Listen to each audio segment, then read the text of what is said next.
My name is Garrett, and this took place when I was a sophomore in college when I didn't get a dorm. After freshman year, I scrambled for off-campus housing. Long story short, I ended up in a co-op, part of a 3-housey community that was sort of near campus, but not really. It wasn't ideal, but it was cheap, and I didn't have many options. Plus, I had a bike, so I didn't really mind the extra travel time. Most of the residents were young students like me, but there were a few exceptions. There were a handful of alumni, 1 or 2 TAs, and a few older people getting their degrees later on in life. But the person who immediately stood out to me was an older woman who lived in one of the other houses. From what I could tell, she was maybe in her late 50s. Even though she looked a little older than that, she had graying hair and walked with a sort of limp, like she had some kind of back injury. She was really quiet and mostly kept to herself, and she always had this blank expression on her face. I assumed she had some kind of connection to the university, maybe faculty, or maybe an alumni, but no one explained, and I didn't ask. The first time I saw her do something strange was in our common kitchen, which was a little weird to begin with because the 2 other houses had their own kitchen, so I wasn't sure why she'd be hanging out in ours. She wasn't cooking or eating or even talking to anyone. She was just standing there while the rest of us were talking and running around making dinner and listening to music. She didn't try and join in. She just watched us blankly. I caught eyes with her a few times, and part of me got the feeling that she was watching me specifically, even though I knew that was unlikely. No one acknowledged her, which I thought was a little weird too. Maybe they knew something. I didn't. Later that week, I was doing some homework in my room when I saw her again. I glanced out my bedroom window, and there she was, staring up at me, as if that wasn't strange enough by itself. She wasn't even on the sidewalk, but rather in the middle of the street. It was getting late, and it was decently cold too, so she must have been freezing out there. I couldn't tell if she was looking into my window or just in the general direction of the house, but I felt like she was staring at me specifically. I don't know why I did it, but I waved at her, trying to be friendly. The moment I did, I instantly regretted it. She didn't wave back. Instead, she jumped up and down a few times like she was excited, and then ran towards one of the other houses, presumably hers. I felt kind of sick. Not only had I acknowledged her, but I had confirmed that she had been looking into my room the entire time.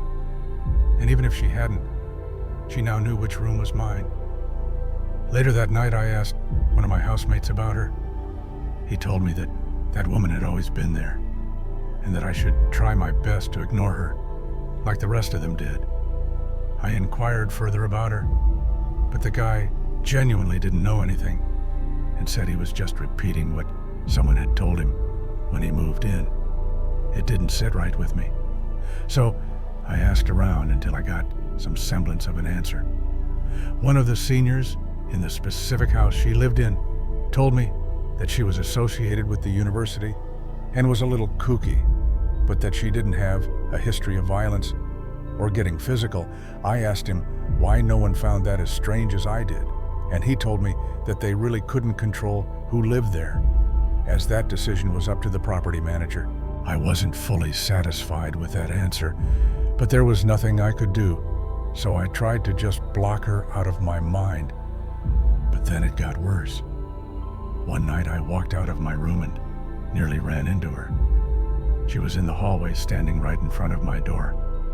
I literally jumped back because she caught me. So off guard, it was past midnight on like a Tuesday, so the house was mostly dead. She didn't say anything when she saw me. She barely even reacted. Instead, she just turned and walked away, as if I were the one who had intruded on her. I'm not going to go into every little detail, but there were several more occurrences like that one, where I caught her either snooping somewhere where she had no business being or doing something she had no business doing. At some point, I lost my room key. All 3 houses had once been part of the same hotel, so all the rooms had personal locks and keys. It was a co-op, so most people just left their doors unlocked, but I was someone who couldn't sleep comfortably, knowing someone could just walk into my room. So losing my key was a big deal. Everyone had a spare, including me. But I was pissed because I'd have to go make a copy of the key, and that was an extra annoyance I couldn't afford at the time. A few nights later, I woke up randomly. In the night. I wasn't sure why at first, but then I heard it. There was a soft bumping coming from my closet.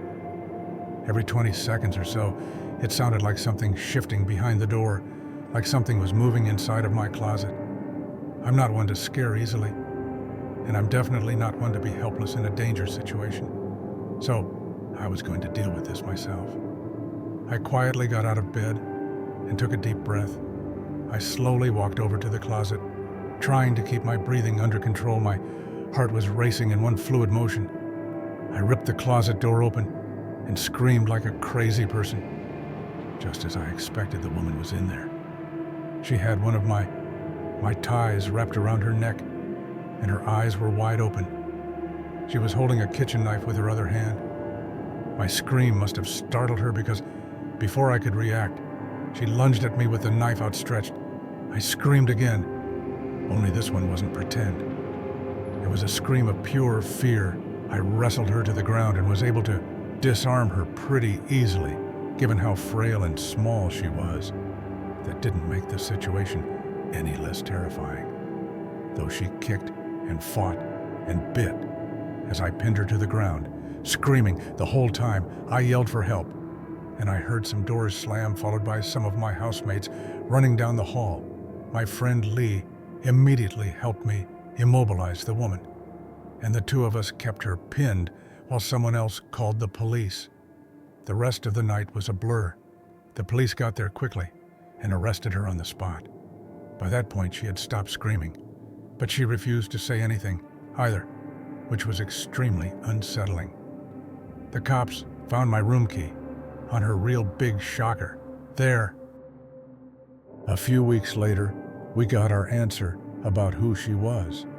Apparently, she was the property manager's sister who he had been letting live there under the radar. She had severe mental health issues, and instead of getting her proper care, he had just thrown her into one of the unoccupied rooms. I believe the property manager was eventually arrested for negligence and a slew of other things, and rightfully so. I honestly blame him so much more for what happened than her. If anything, I feel bad for her, but my pity won't erase the fact that she tried to kill me. I could have lost my life that night. I have no idea why she seemed so interested in me specifically, but I can only hope nothing like that ever happens to me again.